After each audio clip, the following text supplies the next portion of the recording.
सिर्फ एक ही नीति है, उसका केवल एकमात्र, क्योंकि उसमें उसके खून में ही ये सब कुछ है, वो इसके अलावा कुछ सीख ही नहीं सकते।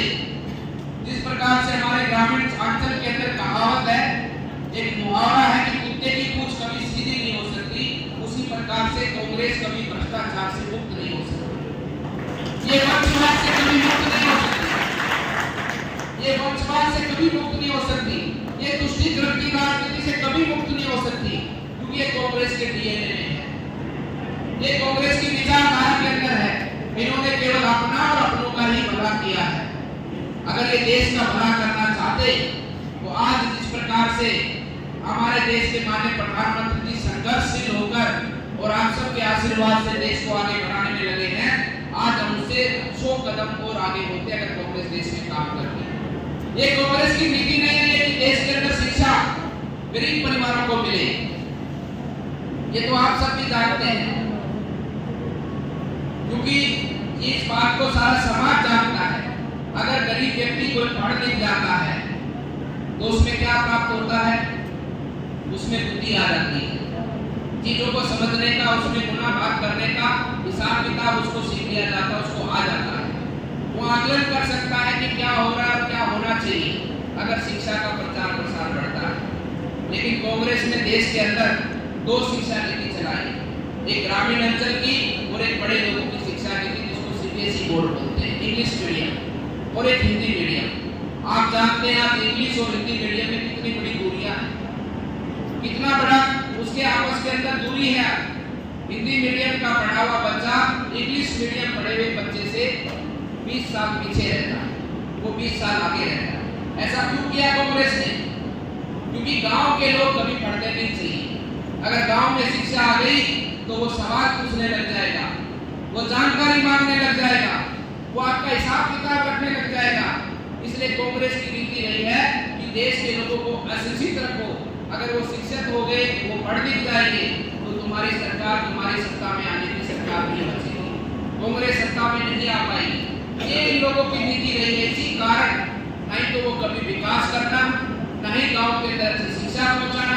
अगर शिक्षा पहुंच गई तो लोगों में जागरूकता आएगी और विकास हो गया तो लोग आशावादी न बनकर विश्वासवादी बन जाएंगे।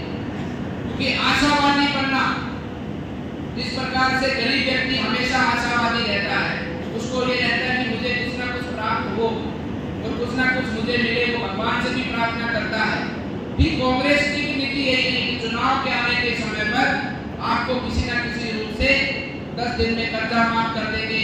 जिस प्रकार से अब ये झूठ की दुकान खुली है, पिछले 2 महीने के अंदर ये झूठ की दुकान खोलकर बैठ जाएंगे और फिर लोगों को लालच दे देंगे, प्रलोभन दे देंगे कि ये कर देंगे, वो कर देंगे, क्योंकि गांव के आदमी को वो भोला समझते हैं, गांव के आदमी को वो अनपढ़ समझते हैं, क्योंकि अनपढ़ उन्होंने रखा है गांव के आदमी को, ताकि गांव का आदमी ये विश्वास कर ले, यार मेरा तो परिवार में बहुत बुरा हाल है, किस खेती जमीन में फसल अच्छे से हो नहीं रही है, बच्चों की शिक्षा अच्छे से आगे नहीं बढ़ रही है, हो सकता है कि सरकार में आने के बाद ये कुछ ना कुछ दे दें ताकि मेरे परिवार का जीवन अच्छे से निकल जाए।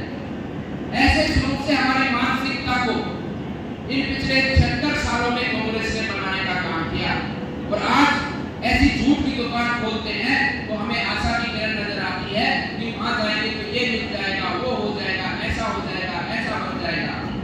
तो इस चीज से हम सबको बाहर निकलना होगा। इस चीज से हम बाहर निकलेंगे तभी हम संपन्न बन पाएंगे। कांग्रेस की नीति तो यही रही है कि हम सबको आशावादी बनाकर रखो, हम सबको पिछड़ा बनाकर रखो, हम सबको शिक्षा से दूर रखो, ताकि इनकी झूठ की दुकान चलती रहे। और आप तो देख लो कांग्रेस को, अनेकों चुनाव देखे आप, हर बार चुनाव में लोगों ने लोगों से वादा किया और कौन सा वादा इन्होंने पूरा किया, मुझे एक बात बता दो। हर चुनाव में हम किसानों को ये कर देंगे, हम युवाओं को ऐसा कर देंगे, हम माताओं को ये दे देंगे, ये छोटा लालच है।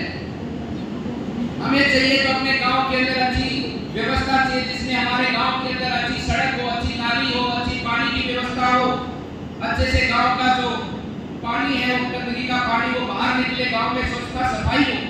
हमें चाहिए तो गांव के अंदर अच्छा स्कूल चाहिए, जिसके अंदर अच्छे शिक्षक हमारे बच्चों को अच्छी शिक्षा दें। हमें चाहिए तो गांव के अंदर एक डिस्पेंसरी चाहिए, जब भी हमारा बुजुर्ग भाई बंधु कोई बीमार होता है तो गांव के अंदर ही उसका उचित व्यवस्था से उपचार हो। हमें चाहिए तो गांव से हमारे बच्चे जो शिक्षा के अंदर अच्छे उत्तीर्ण आते हैं उनको उनकी योग्यता के अनुसार सरकार बिना किसी भेदभाव के उनको नौकरी दे। हमें चाहिए तो हमारे गांव का जुड़ाव शहर के साथ हो। हमें अच्छी गांव की व्यवस्था चाहिए, ना कि इस प्रकार का लालच चाहिए। इन प्रकार के लालचों से हमारे गांव के अंदर जिस प्रकार से आज जो विकास का अभाव है वो यथावत रहेगा। इसलिए हमें विकास की चिंता करनी चाहिए, अच्छे स्वास्थ्य की चिंता करनी चाहिए, अच्छी शिक्षा की चिंता करनी चाहिए, ताकि हमारा भविष्य सुनहरा हो, हमारे बच्चे अच्छे से पढ़ लिख कर देश के काम आए और परिवार के काम आए। इस प्रकार से हम सबको काम करना है। एक बहुत बड़ी योजना जल जीवन मिशन योजना, हमारे क्षेत्र के अंदर पीने के पानी कितने की बड़ी समस्या है मुझे पता है। जमीन के अंदर भी यहाँ पर पानी बहुत कम संख्या में है। जल जीवन योजना इतनी महत्वाकांक्षी योजना मोदी जी ने लेकर आए। इस योजना के अंदर हर घर तक पानी पहुंचाना, घर बनाया गरीबों का, शौचालय बनाया गरीबों का, रसोई गैस सिलेंडर पहुंचाया गरीबों के घर में, जनधन खाते खुलाए गरीबों के, किसानों को सम्मान निधि के माध्यम से उनको सम्मान देने का काम किया और अब पानी पिलाने